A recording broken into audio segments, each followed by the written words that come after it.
Hello, everyone. I welcome you to part 3 of our discussion on the novel titled A House for Mr. Biswas by V.S. Naipaul. Today, I would like to talk about the element of humor in this novel, as I had hinted in the last session that I would take up this topic because I really want to laugh today, and I also want others to laugh with me. And so I would like to talk about those particular instances in the novel which I found humorous, and the taste for humor may vary, but let us see. Um, I would like to, begin at the beginning because the humor is there from the very beginning, I find. Just as we were talking about in the first session, we were talking about the description of the house in the prologue, the first part of the novel, the description of the house that Mr. Biswas has been able to buy at last, towards the end of his life when he begins to feel comfortable in the home that he now owns and not any home that belongs to someone else. In the description of that house, there is something which for me was funny. Let me read out those particular lines. Because the house faced west and had no protection from the sun, in the afternoon only 2 rooms were comfortably habitable. The kitchen downstairs and the wet bathroom and lavatory upstairs. Now, when I read this, immediately the impression came to my face, it came to my mind that how can these 2 rooms be comfortably habitable? And, the stress is on those words. You cannot possibly be comfortable in the kitchen if you have to live there, and you cannot possibly live in your bathroom, even if, the sun is scorching hot and it makes you uncomfortable in the other parts of the room. So there was something in this statement which I found funny, and immediately that that element of fun turned into sympathy for Mr. Biswas. When some lines later, I read that he could not know this problem in his house just because he had never visited his house when it was sunny. At one time, when he visited it, it was evening, and at other time, that day it was raining. So he had not experienced, this problem at first hand. So he could not have known this. So that element, which was, somehow humorous for me when I read it for the first time, it turned into a feeling of understanding for Mr. Biswas. And there is this idea that small misfortunes like this, it is what we would call a misfortune. So small misfortunes like this somehow bring an element of humor because we are distanced from that misfortune. And till the time when we feel empathy, it could be humorous for us, others' misfortunes. And the way it is described that the solicitor had forgotten the need for a stair, and then the stairs, which were just kind of fixed to the main building, it was like an afterthought. And the description of those stairs, the stress is on the incongruity that, the way they look, or the way the makeshift stairs have been just fixed to the main building. It was like an afterthought. So something does not match here. The stairs do not match with the rest of the house, which looks good. But this is, not painted, and there is something sinister about the way, it hangs. It seems to hang, and it does not feel safe. So how can you forget to build a stair? When you build a two-story house, one normally thinks about the stairs first. But how can you forget to build the stairs and then let it be an afterthought? And then the way, holes were punched on the walls, and then, the stairs were built. Now, in this description of the house itself, we find that misfortune and this kind of a mismatch or an incongruity in the thought process, they bring about that element of humor. When you start thinking deeply about why you experience an element of fun when you are reading something, and it is not something we usually do. We don't analyze often. I'm not saying we don't at all, but often when we read something, we like to laugh, and we like it if something makes us laugh, but we don't like to think deeply about different aspects of these elements of humor. That's because, just like when somebody tickles us, we laugh, but our attention is not on the tickling. Our attention is not on the tickling. We are at the mercy of the tickling. And whatever happens to us, it happens to us. And sometimes we like it, sometimes we don't. That is another thing. But we laugh because of the tickling. We don't laugh at the tickling. And that is something which I started thinking after I came across a book which actually mentions this. I had put it down somewhere. Let me just tell you the name. And if you want, you can go and explore that book as well. It is available on Project Gutenberg. I mean, you'll find the text online. It is by James Sully, and the title of that book is An Essay on Laughter, Its Forms, Its Causes, Its Development, and Its Value. So whatever I'm telling you now, I came back to those lines and thought about humor like this. When I was reading it, I just felt, oh, he did not have the chance to know what would be the effect of the afternoon sun on the home. And then, I asked myself, how could one person have forgotten that there needs to be stairs in a room where there are two stories? So we go along the narrative. But usually when you read, you chance upon a book like this and you read about humor, there are other thoughts that start coming in. So I don't know how it would sound. It may even sound something boring, like you just talked about humor, so it is not humorous anymore. I don't know how that would appear, but that's why I just want to talk about it. I feel that talking about humor is not always easy. When you start talking about it, or when you start dissecting it, maybe you are taking yourself away from humor. But still, I want to go on doing it. Let us see. Then the other point which I want to stress on is the interaction between Bisundai and Pandit Sitaram. I think his name was Sitaram, the one who told Mr. Biswas's fortune when he was just born. Now, there is something in that interaction. Actually, let me just tell our viewers about the background a little bit, those who don't know. That Mr. Biswas had been born in the wrong way and with 6 fingers.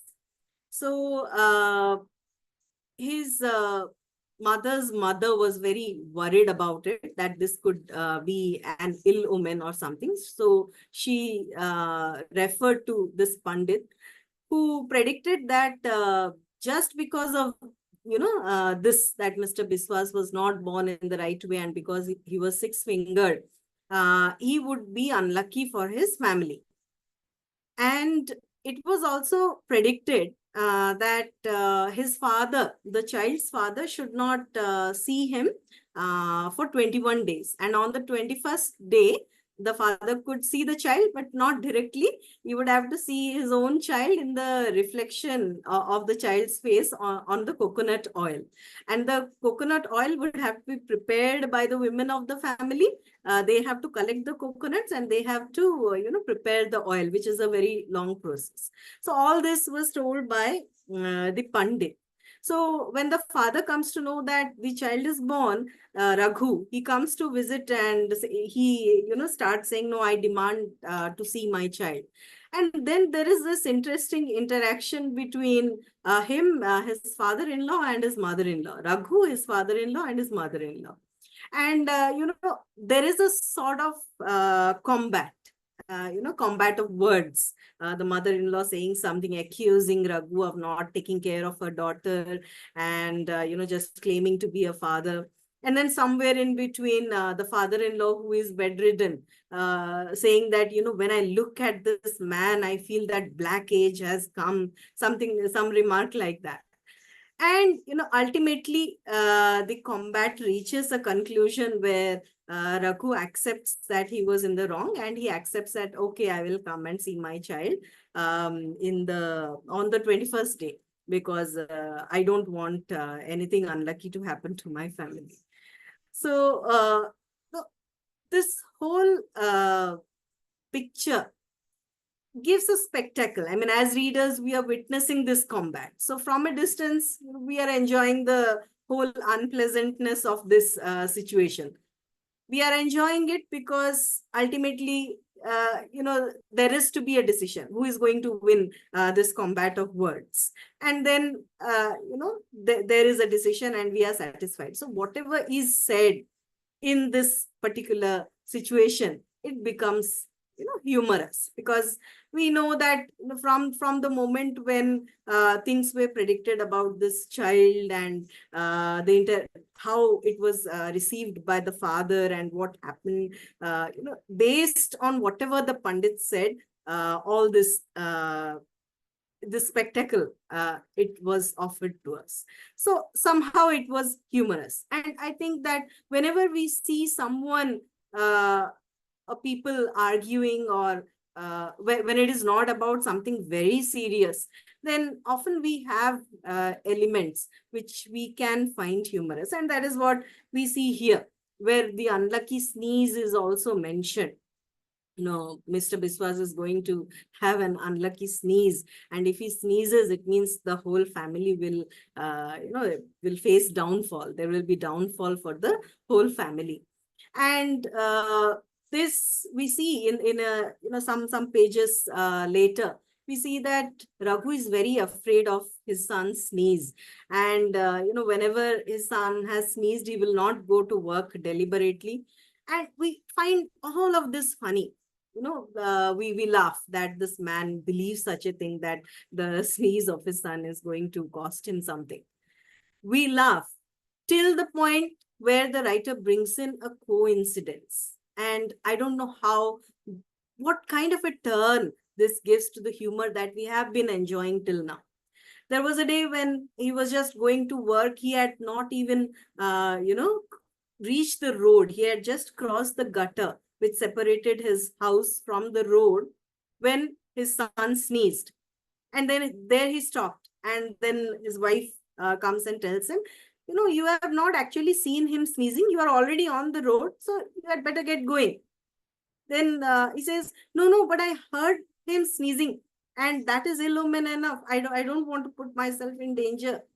But the wife convinces him that no, nothing is the case, and nothing to worry. And you just go to work. And then we think that maybe, this is a way towards curing these superstitious beliefs, curing them of these superstitious beliefs.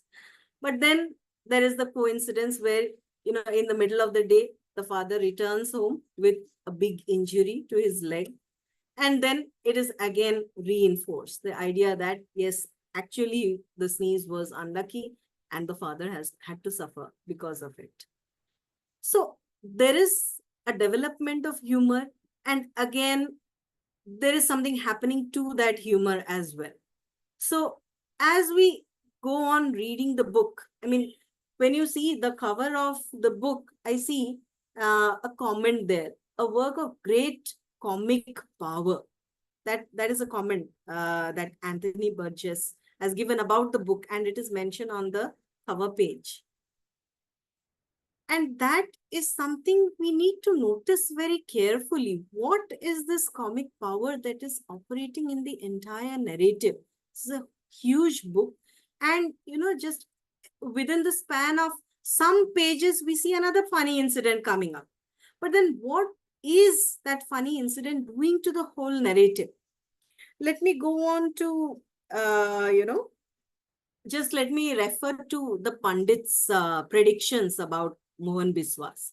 The Pandit said that this child is going to have gaps in his teeth, and because of the gaps in his teeth, uh, he is going to be a lecher, a spendthrift, and a liar. He could, just uh, understand that Mr. Mohan Biswas is going to be all these things because of some deformity in the way his mouth was structured.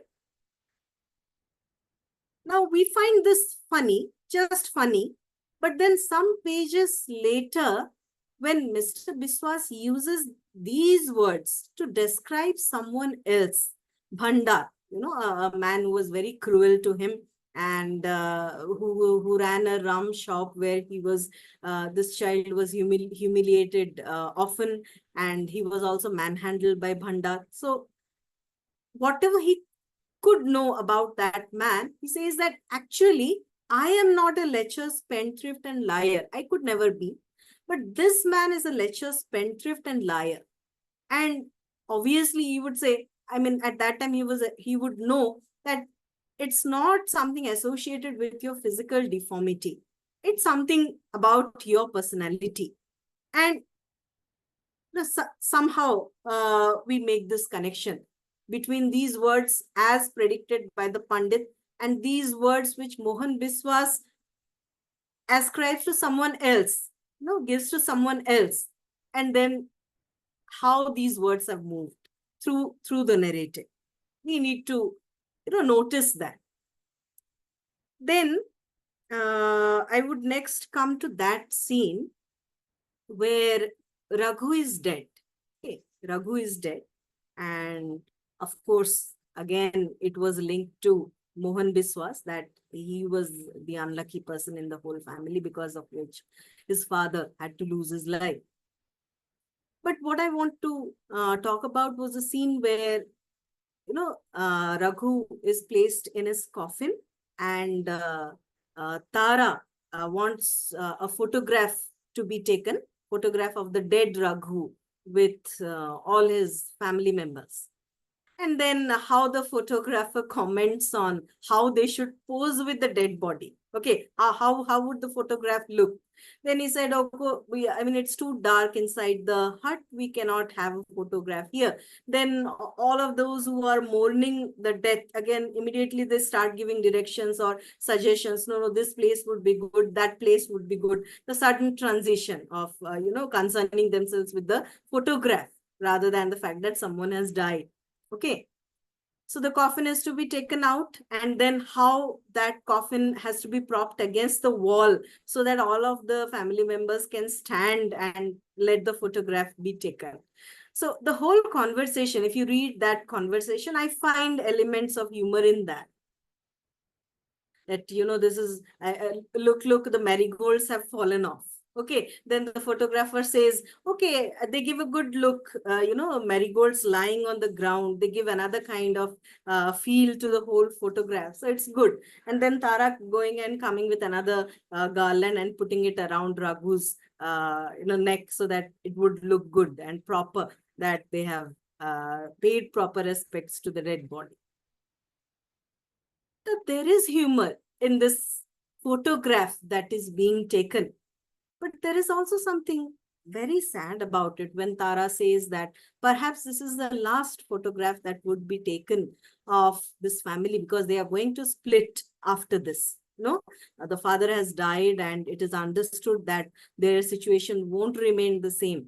And somehow this family won't be a family anymore without Raghu. Here, I feel that this is a humor related to death, and often we don't see that, but there is something called death humor. There is a category called death humor. And I believe the point is how silly death makes life look. I mean, the rest of the things, they appear silly because of the prominence of death. It's not as if, the focus has shifted from death and people are talking about these things. No, the prominence is still hovering around that dead body.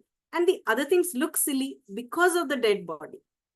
And this is a sort of situation where humor makes sadness more vivid. It makes sadness, more memorable. Mr. Biswas, maybe he remembered the death of his father and the moment when they were taking this photograph, just because of everything that happened around him at that time, the way the instructions were being given, and how he did not own a copy of that photograph, but only saw it when it was mounted on the wall of Tara's home. Okay, so somehow this kind of a humor, it deepens our understanding of the sadness that is going to engulf the whole family. And this is another kind of humor that I wanted to talk about when the novel itself begins with death. Whose death? The death of Mohan Biswas, the death of the protagonist. So I think this is a starting point for us to move towards the end of the life of our protagonist. Now, from this point, I would move to the time when, Mohan Biswas had to get a birth certificate to be able to study in that Canadian mission school. He could not be in the school without a birth certificate, and obviously he didn't have a birth certificate, and he was advised, his mother was advised to go to meet this solicitor, F.Z. Ghani. And how the description of that solicitor and his office, that was funny for me. I mean, the way, they went, Tara and Bipti and Mohan Biswas, they went to meet this man. And this man was just sitting carelessly before his, a kind of dull, drab office, which was also lopsided. It was not properly mounted. The office was a kind of a shed. Okay. And the office was dull and drab, and there was nothing remarkable about it. But the sign was very remarkable. Very, no, very prominently, it mentioned these words. His name, F.Z. Ghani, and then solicitor, conveyancer, and commissioner of oaths. I mean, such a sign, we would often, imagine such a sign to be on a building which would also be magnificent. Somebody who is all these things, would obviously have a much better life. We would expect that from the way the sign is described in the novel. But the immediate next line is, he didn't look like all that, sitting on a broken kitchen chair at the door of his shed. And then a description of how shabby the shed was, and how, the things were not in proper arrangement, and how his papers were, and how there was not even enough room for people to sit and talk to him, just, so that he could sit and the others would stand, and that would give him authority, the authority of being, someone important. So that was part of the design. Again, this tells us that there is something not matching between the sign and the way he behaved, and the way he was dressed, and the way he spoke, and the way the things were arranged. So again, there is this sort of mismatch. that we are asked to notice, because this mismatch is the thing that is giving us that sense of humor. And after the birth certificate is made, I mean, the birth certificate is made where Mohan Biswas's mother could not even tell the exact date of his birth, because obviously she didn't know. And she just mentioned a date, and that was taken to be the date of birth that was mentioned in the certificate.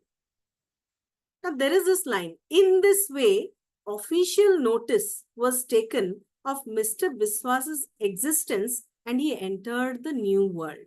The new world, that is the school where he could study now. But immediately after that, there is this line. Let me just find it out, and I will read it to you. The next line after this line, in this way, official notice was taken of Mr. Biswas's existence, and he entered the new world. Then we have oughts are ought tos are ought. So there is a mathematics table that is being recited, and this is a class in progress where the teacher, Lal, he likes the environment to be something that is marked by stick to itiveness. And I was very struck with this phrase, stick to itiveness, stick to it, the quality of sticking to a routine, a pattern, something like that.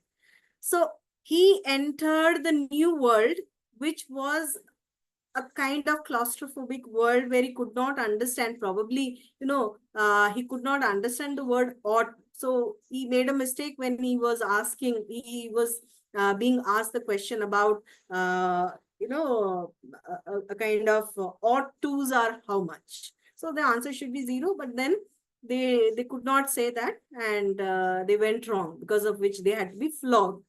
And flogging is another element here, which would make us laugh from the way it is described, but then it is not funny for the boys who are at the receiving end of the flogging. And flogging, I think, is another important theme in this novel, and this is how that that particular theme is introduced to us. And from this point, I see, the way the children's time is described in that particular school. I see that the element of humor arises whenever there is some uh, deviance from the rule, or some breach of order.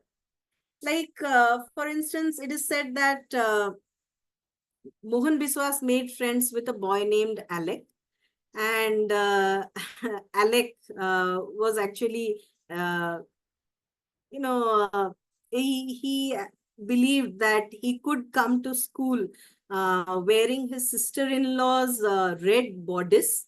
And that again was, a kind of fun element in the way he looked. But, Mr.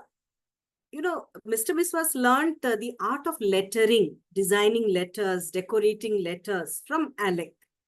And when he was expected to give an answer to a mathematics sum, what he was doing was he was writing cancelled in big bold letters, and he was designing the letters in his notebook. And no, I found this very funny, because now as government officers, I know, we have just been through the admission process, and how many times we have to put that seal of, cancelled on the college leaving certificate. Now, when I was reading this, I was just curious how he had come upon, of course, he would have seen it. I remember that FZ Ghani, he had given him some seals to play with. Perhaps, a seal from that would be saying cancelled, and somehow he thought that this word was very important and it sounded very official, and this was the word he should try his art of lettering with. And then when he is discovered by his teacher, and when as a punishment he is asked to write on the board, "I am an ass," the whole spectacle that he is expected to write that, and all the other children are supposed to be laughing at him. But Mohan Biswas, through his art, even manages to turn that round, because at a point Lal is so impressed with his designs that he even forgets that he has punished this boy, and that, he's supposed to scold this boy. And at a time when he somehow, pushed the hand of Mohan Biswas, and there was a line out of place, even Mohan Biswas managed to decorate that and bring it into the pattern of his design. So that impressed Lal actually. So this whole episode, it shows us how this breach of rule or order, not doing what you are supposed to do, it is actually a kind of rebellion, the beginning of a rebellion in the life of Mohan Biswas, which he would continue to do throughout his life. Throughout his life, rebellion has been, it is a word which sort of defines his whole life. Rebellion, when he says that I won't, rebellion against his mother, when he tells her, why do you keep sending me to other people, to live with other people, to be tormented by them? Why can't I live with you? Why don't you provide, a home for me? I mean, that is obviously cruel. But then he says these cruel things to his mother because he has suffered a lot. And that is where I would be coming. But then I also want to not leave out, the use of Dodd's kidney pills by Alec, where taken these pills, and the color of your urine is blue.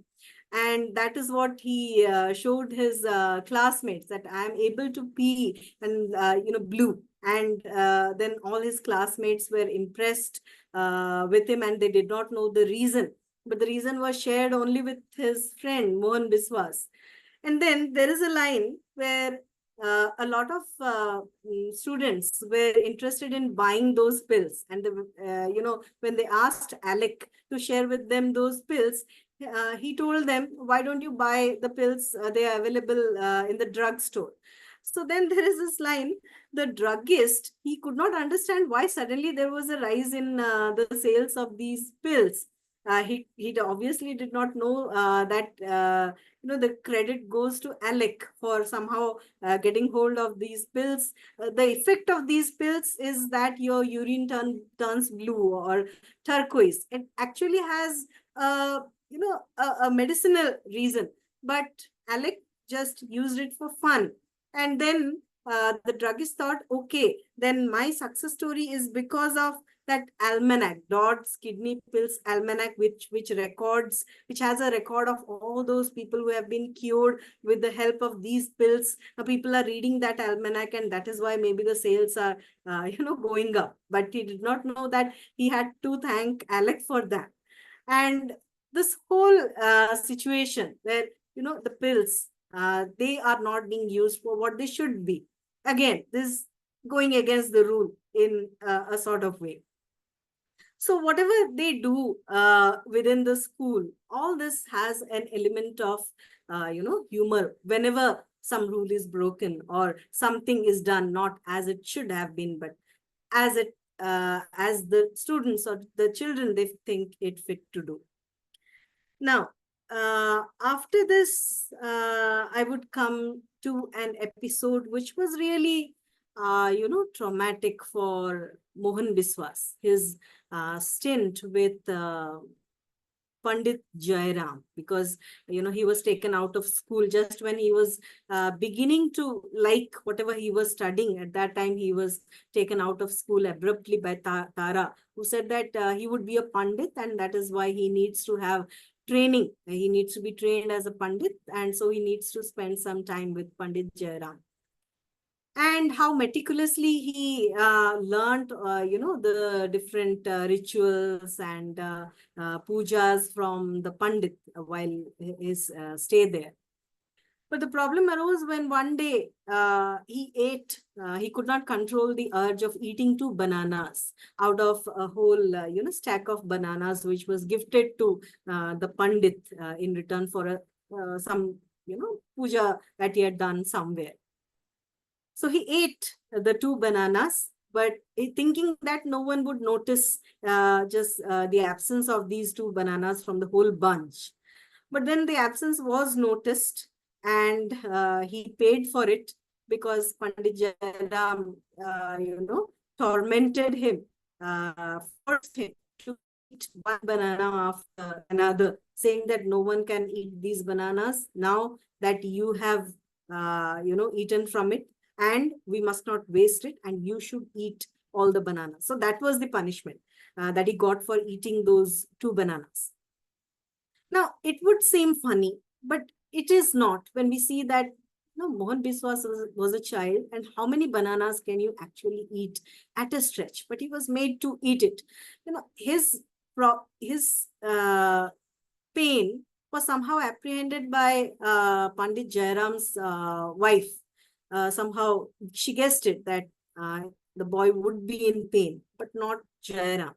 But what I want to focus here is, while Jairam is accusing him, telling him that this is not what you should have done, now you have to pay for this. And imagine the fear in the mind of the boy, all right, when he's listening to all these things, and when he's about to be tormented, when he's about to be forced into eating all those bananas. He could only eat 7, after which he vomited. And that also led to all his stomach problems. Since that day, he had stomach problems because of what he was made to do. He became constipated, and that led to another painful episode.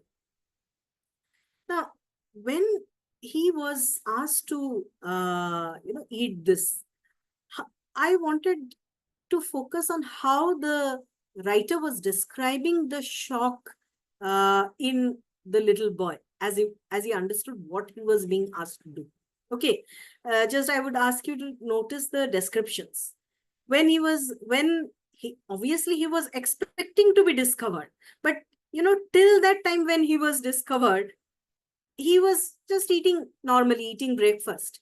And when Jairam pushed his own plate towards him, asking him to eat from this plate from which I have eaten. So that was just the beginning of telling him that you have eaten from this bunch, so we cannot touch this bunch now. Okay. So at that time, Mr. Biswas was eating, his fingers stood still. And then some lines later, his fingers, feeling dry and dirty, bent and straightened. Then after some lines later, when all the verbal attack from Jairam is going on, the tips of his fingers were stuck with drying shreds of cabbage from whatever he was eating. So all the effect of dread, of fear, whatever he would be experiencing at that moment, you know, all that fear is manifested through the writing in these descriptions about what is happening to his fingers. And if we just look at the way it has been written, I find it humorous, what is happening to his fingers. Just like, when something bad was about to his father, when he had lost the calf, he was focusing on little details about the smells of the bed and the smells of the clothes, these little details, which are not at all important compared to the big things that are going to happen. All right. But this kind of focus on these little details, I think it adds that element of humor to something which is so tense. For me, it did, at least when I noticed, at least I found that humor in the writing. The writer is able to do these things, is able to focus our attention. And also, when he is being asked, when he is about to be, fed those bananas forcibly, he notices the soles of the lady of the house, and how her soles are cracked and dirty. When all she does is clean the house the whole day, how can her soles be dirty? And this thought at a time when Jairam is scolding him like anything. Okay, so all these little things that take us away from the tense situation, somehow the humor plays a role there. And I say that they have an element of humor for me because when I was reading it, I was amused. How can you think about this thing when someone is scolding you? At least, I won't be able to do it. I would be concentrating on what is being said to me. But this shift in attention of Mohan Biswas and shift in attention of us readers when we are reading it. Our attention is made to fix on the fingers. So something in this, I wanted to bring into discussion. Maybe, you would have more to say about it. But then I would like to end with the episode where, we are told about the reason that Jairam asked him to leave his house because he became constipated. The call, it came upon him at odd hours when he least expected the call of nature. It would come to him, and it was very uncomfortable for him. And it came to him, in the middle of night one day when everyone was sleeping, and he knew that if he would disturb Jairam's sleep, then again he would be scolded like anything. So he decided to, relieve himself there inside the room on a piece of cloth, okay, which he was given as a gift when he was doing these prayer services or rituals in somebody else's house with Jairam. So he relieved himself, but he didn't know what to do with it, how to dispose of that thing. So he went to a nearby window very quietly, thinking he would throw it out somewhere.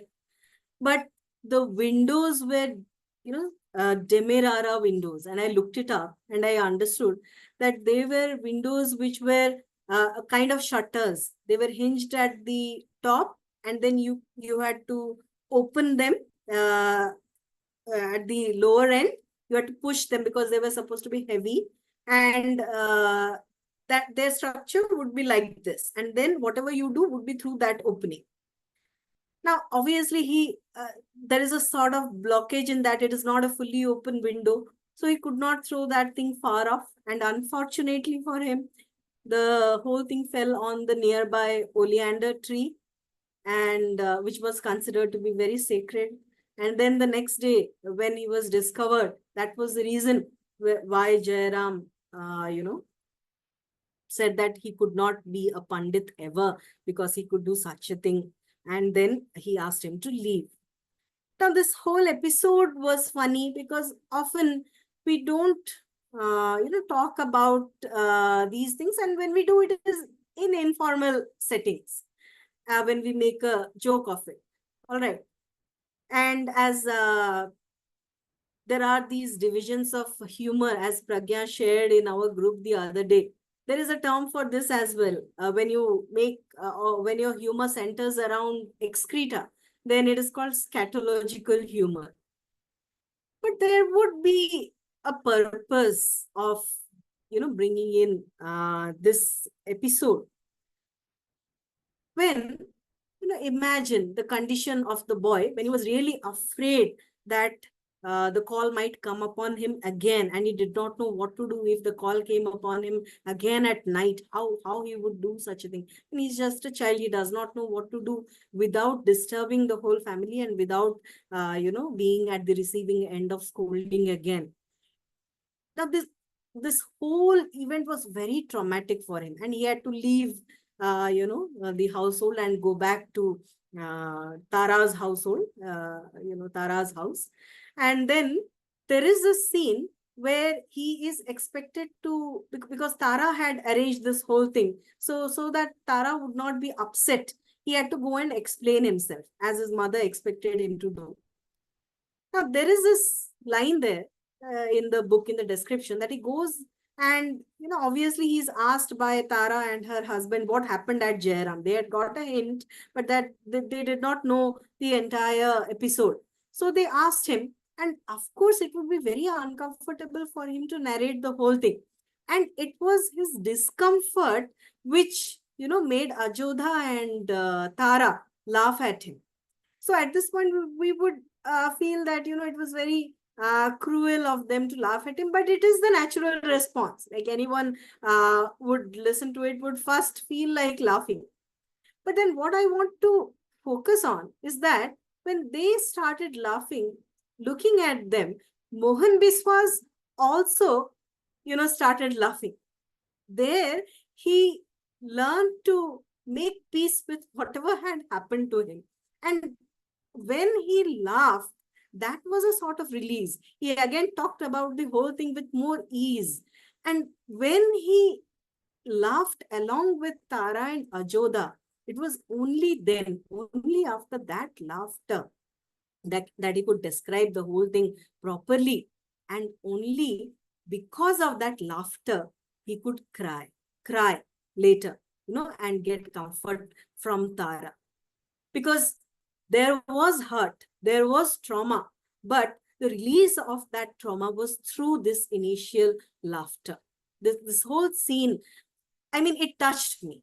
I don't know about the response of others, but it touched me that both of them first started laughing at him, then he started laughing with them, and he understood that this has to be accepted and even forgotten, no matter how the effect of that would remain with him for years. But he could make peace with the entire episode. And these are some of the thoughts that came to me. I mean, if I go on talking about these events in detail, there are a lot of them throughout the book. But then I would like to take a pause here, and I would like to listen to your thoughts, Pragya, on what do you think of this whole comic power that is supposed to be there in this novel. Thank you. Shaturupa, when you talk about, like, when we discuss the humor of V.S. Naipaul in A House for Mr. Biswas, I think the word that we are looking for is incongruousness. That's where the humor springs from. It's because of how weird things are, like the expectations there are, and the ultimate reality that we are met with in the novel. That is where the humor springs from. Like, take for instance the two brothers of Mr. Biswas. They are called Pratap and Prasad. Usually these are second names, right? It's all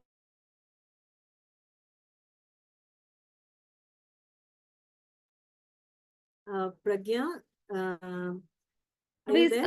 Oh, yeah. Please continue. Maybe a network issue. All right.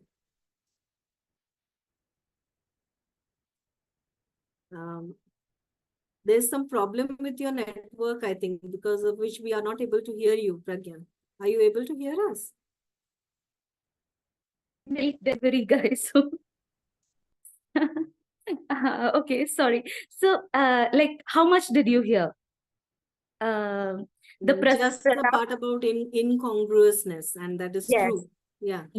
And the protagonist, Mr. Biswas, he has two brothers. Okay, they are called Pratap and Prasad. And if you think about it, those are usually second names, right? It's like Mohan Pratap or Mohan Prasad. Right. They are usually second names. They're not usually used as first names. And true to that nature, these are secondary characters. And Mohan, who's the one among the the four siblings who's got a proper first name, if you notice, his first name is not used much, right?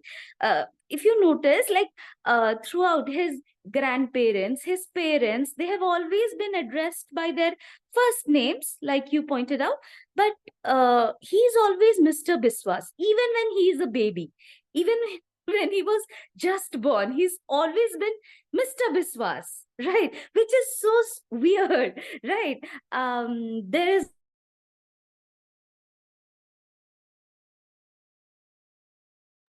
We lost you again, Pragya. that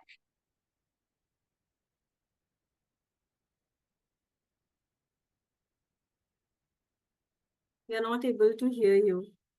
I think there is some problem with your network.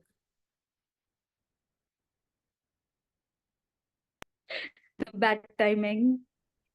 So there is that. And it's like, because of his being addressed as Mr. Biswas throughout, in spite of possessing a name like Mohan, it's like the author is very consciously putting him on a plinth or a pedestal, like, see this, the protagonist, right? The protagonist of my story, the hero, in spite of not being particularly heroic, right? It's very difficult to accept him, fathom him as the hero, because his heroic qualities are, yes, they are very difficult to spot. And then consider the anti-hero of this story. Who exactly is the villain here? It is fate, right? Because it's fate which caused him all his sufferings. Look at how the gap between his teeth was interpreted by the Pandit fellow.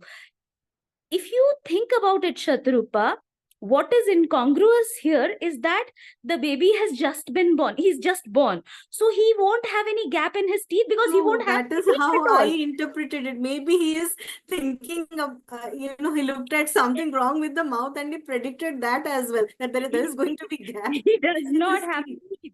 He will only have gummy. He'll have a gummy smile or a whale. He won't have teeth. So the Pandit is like, he's just predicting, is thinking, is talking something about his teeth. But the baby won't have his teeth. So how can he read signals from anything which is not there? Right. So it's all speculation. And when you said that how his father was brought down by the inauspicious sneeze, it's not really a coincidence. I think it's a matter of self-fulfilling prophecy, because the idea that there is something called misfortune has been so firmly planted into their brains. They go out looking for all the disasters that happen in their life, instead of focusing on the good ones, on the good things that happen, right? So because they are poor and they are leading difficult lives and life is hard there, so that they attribute all their misery on the poor baby, right? Because they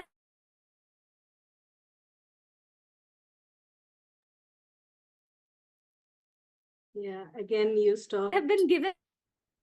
Yeah.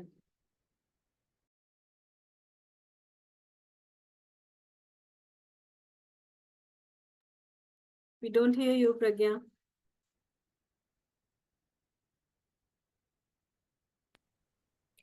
Can you hear me now? Yeah, Yeah. now we do. Sorry about that. So it's mostly like it's not really fate which is the villain here, but the human propensity to blame everything on fate, right? They're so willing, they're so ready, they're so eager to blame everything on fate, to find an excuse for their misery, that yeah, when the priest offers a leeway, they snatch it with eager arms, with eager hands. So on the one hand there is that fatality, on the other there is Mr. Biswas's determination to fight against his fate, and that is what makes him heroic, I believe. There is also something else.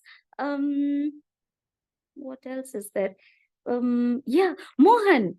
You remember how in one of my analysis I had said how his spelling is slightly different than the Mohan that we are used to. We say Mohan, whereas he's Mohan. HUN, right? So it reminded me of Mohenjo-daro when you especially made that point about death, the lingering, you know, the lingering deliberations upon death. It reminded me of Mohenjo-daro. It's, if you translated it, translates to the city of dead, the city of the dead, right? So it's more death than life for him, because it's constantly like he's the harbinger of misfortune for his family, and in some way or the other they are waiting for disaster and death to strike them. And when you made that point about the sole of the feet, which becomes the focus of Mohan when he's being berated, uh, I believe it's what drew his attention to the woman's cracked heels was that the caretaker cannot is left uncared for. Someone who's taking care that the entire place is clean, she herself cannot take care of herself. She cannot herself keep herself clean. And that is the same tragedy which befalls him. He is like one after another, he's being put into positions of care, whereas he has never sampled that care himself. He's never been cared for, right? He's always been this evil woman. Yeah, that's it. That's what I wanted to say. Thank you. Thank you. Really, it was interesting how, and that is why we feel that we should discuss, we should talk about what we think when we read a book, because we might think something, another reader would come upon thoughts of their own, and then we would arrive at something together. And it is uh, also important to see how, as you rightly said, that his life is beset with misfortunes he has no control over. When he came to this world, when he was born in the wrong way. So his entry was wrong, as according to the Pandit. And then people started talking about how he So, was unlucky. Yes, Shatarupa, sorry to yes, yes. interrupt you. The wrong way is the breech birth, like when you are born feet first.